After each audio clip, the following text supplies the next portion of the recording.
ba ako pwedeng hitian man lang? I have saved you a couple of times already, and I'll do it again. Makawalan mo na ako, Donald. Makawalan mo na ako. Hindi ko pwedeng gawin sa'yo yan.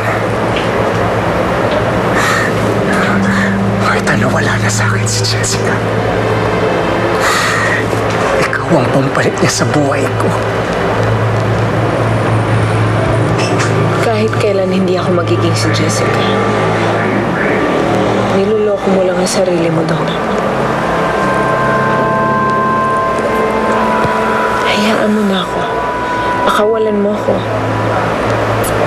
Ibalik mo na sa akin ang buhay ko.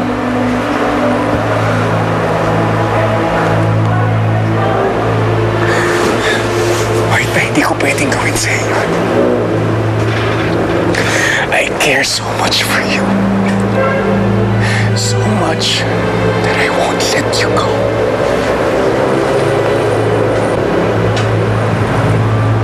Sana pinatay mo na lang ako. Para mo na rin akong pinatay kung ikukulong muli mo ako.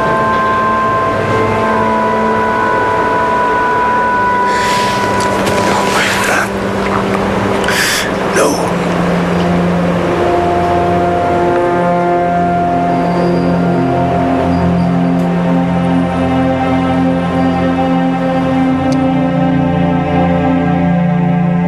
Bakit hindi mo sinabi kay Rebecca yung totoo? Steph, nakita mo naman, di ba? Kawawa si Rebecca. Umaasa siya na magandang balita. So, ikaw ngayon ang gagawa ng paraan para makita si Mark at si Rebecca? Paano mo gagawin yun? Steph, hindi ko alam. Pero, ayaw siya makita ni Mark eh. Galit pa rin siya sa kapatid ko.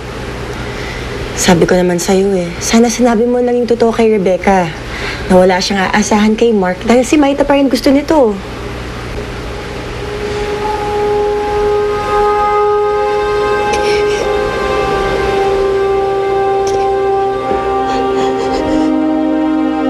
You know, I can't believe it. Nakalusot yung baliw na babae past our security guards into our village.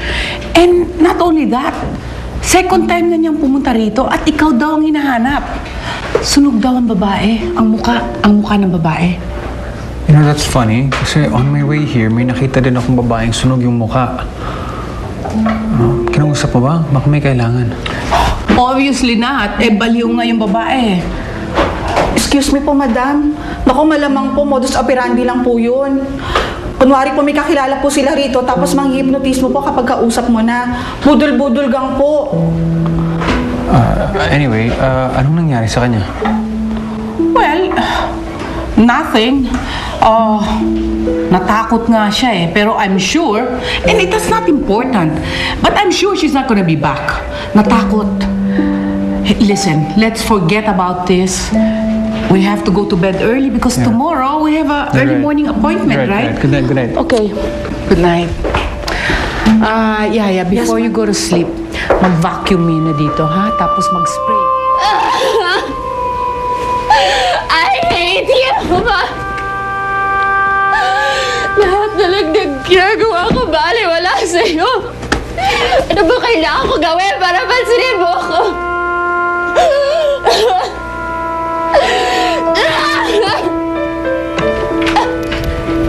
Rebecca!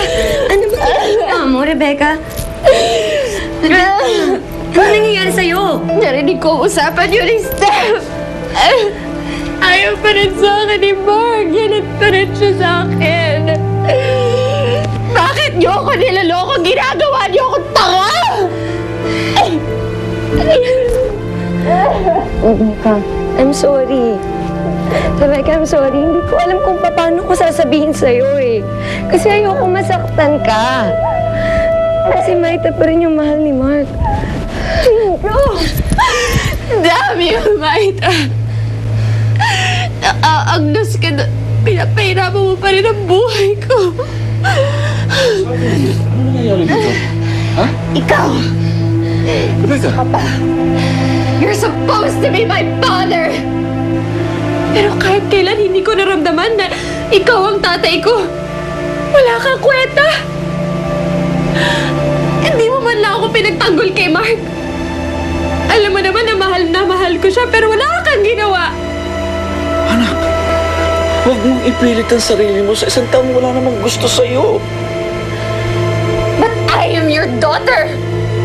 You're supposed to do everything to make me happy. You're supposed to be on my side. Pero nasan ka? Lagi kang wala dahil mas importante sa'yo ang negosyo mo.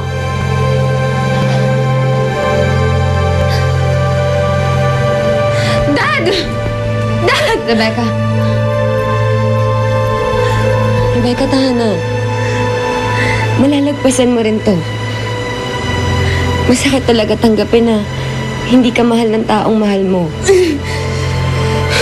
Pero hindi lang naman ikaw ang nabigo eh. Araw-araw may nasasaktan at umiiyak, Rebecca.